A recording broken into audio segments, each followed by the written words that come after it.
और जैसा कि आपने अभी सुना और देखा, ये जैक डॉर्सी हैं, ट्विटर के संस्थापक, the founder of Twitter and also it's farmer CEO. He was the CEO of Twitter when the farmer agitation was happening. और उन्होंने दो टूक कहा कि सरकार ने उनसे कहा अगर किसान तो ट्विटर के दफ्तरों, कर्मचारी के घर पे छाप, भारत में ट्विटर बंद कर दिया जाएगा. लेकिन सच की भी एक खासियत होती है, और सच की खासियत यह है कि जितनी से उसको दबाया जाता है, और फिर मोदी काले सच आप डेमोक्रेसी ऑफ डेमोक्रेसी लगा उसी को, उसी सच को बताने का है. सोचिए कि जब 3 काले कृषि कानून आए थे, किसान विरोधी कानून, और उन किसानों का दंड किया जा रहा, जब 1 साल से ऊपर दिल्ली की सड़क पर जाड़, गर्मी, बरसात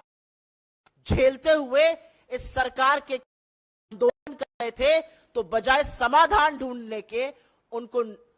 मवाली,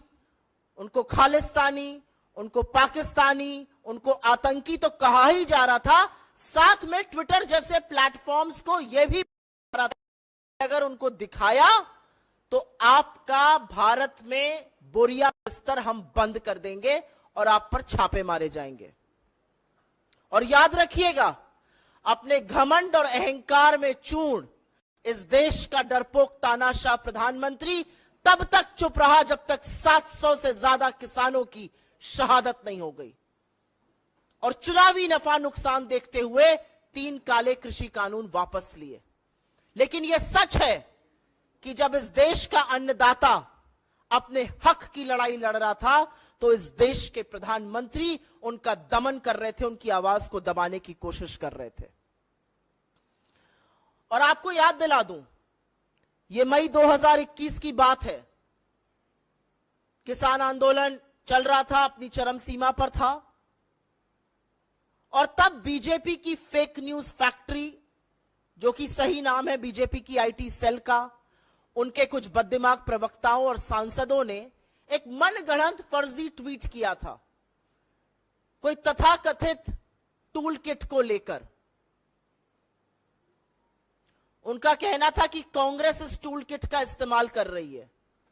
और आपको याद होना चाहिए कि उसको मैनिपुलेटेड मीडिया, मतलब भ्रामक मीडिया कहकर टैग किया गया था. और आज वो असलियत सामने आ रही है कि उसके बाद क्या हुआ था. उसको भ्रामक मीडिया कहकर टैग किया गया था, और 24 मई 2021 को ट्विटर के ऑफिसेस पर छापा पड़ा, ट्विटर के एम्प्लॉइज के घर पर छापा पड़ा, और ये अब समझ में आता है कि किसान आंदोलन को दबाने के लिए किया गया था. कि इस देश का प्रधानमंत्री इतना कायर, इतना डरपोक क्यों है?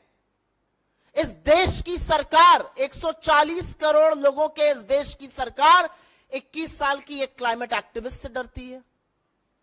पॉप सिंगर रिहाना से डरती है, वो छोटी सी बच्ची ग्रेटा थनबर्ग से डरती है. इस देश की सरकार मीडिया से, खासतौर से उस मीडिया से जो सवाल पूछता है, इतना डरती है कि एक लंबी फेहरिस्त है मेरे सामने, जिसमें मैं लगातार बता सकती हूं कि किन किन लोगों पर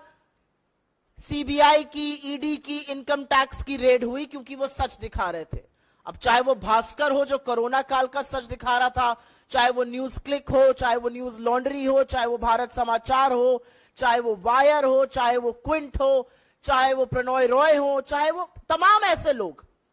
जिन्होंने सच दिखाने की और सवाल पूछने की हिम्मत दिखाई, उनको रेड किया गया, और ये चुप कराने की साजिशें. हमसे जुड़े रहने के लिए हमारे YouTube चैनल को सब्सक्राइब करें और नई वीडियो की नोटिफिकेशन के लिए बेल आइकॉन को दबाएं।